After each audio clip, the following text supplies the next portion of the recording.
Hello and welcome to another episode of Strength in Scripture. My name is Paul, and today we will conclude our segment on prophecy.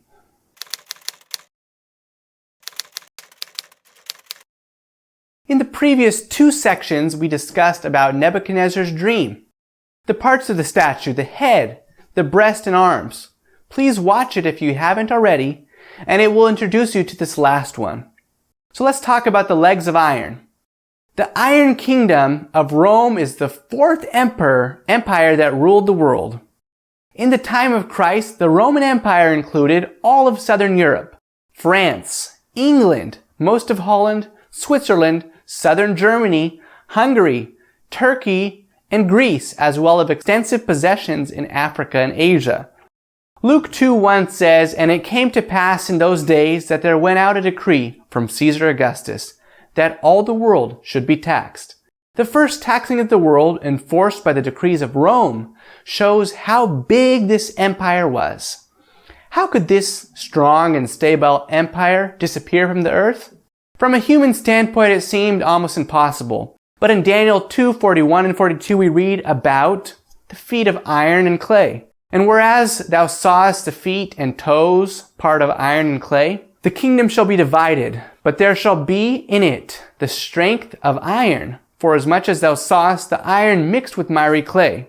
And as the toes of the feet were part of iron and part of clay, so the kingdom shall be partly strong and partly broken." Unlike the previous empires, Rome was not overthrown in battle by a successive nation. Rome weakened internally as the people lived self-content and intemperate. The territory that made up the official Roman kingdom lay west of Greece, which was represented by the legs of iron.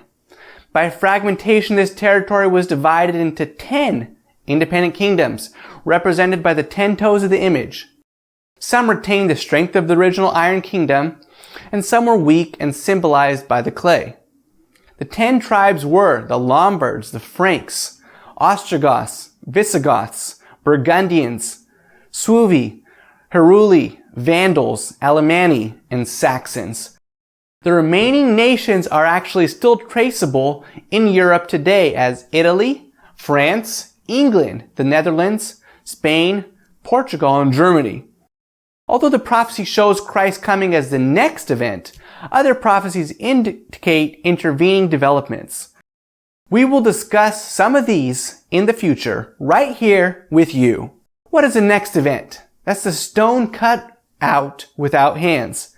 Daniel 2:44 and 45 says, "And in the days of these kings shall the God of heaven set up a kingdom, which shall never be destroyed. It shall break in pieces and consume all of these kingdoms, and it shall stand forever. Forasmuch as thou sawest that the stone was cut out of the mountain without hands, and that it brake in pieces the iron, the brass, the clay, the silver, and the gold, the great God hath made known to the king which shall come to pass hereafter, and the dream is certain, and the interpretation thereof is sure." Here is the climax of this great prophecy. The final prophecy about world empires is the establishment of God's kingdom. We know for sure that this prophecy will be fulfilled, just like the other prophecies in the dream have already been fulfilled. Daniel said, "The dream is certain and the interpretation thereof is sure." It is in the days of the last kingdoms of iron and clay that God's kingdom will come. Jesus will return as King of Kings. His kingdom does not depend upon human support.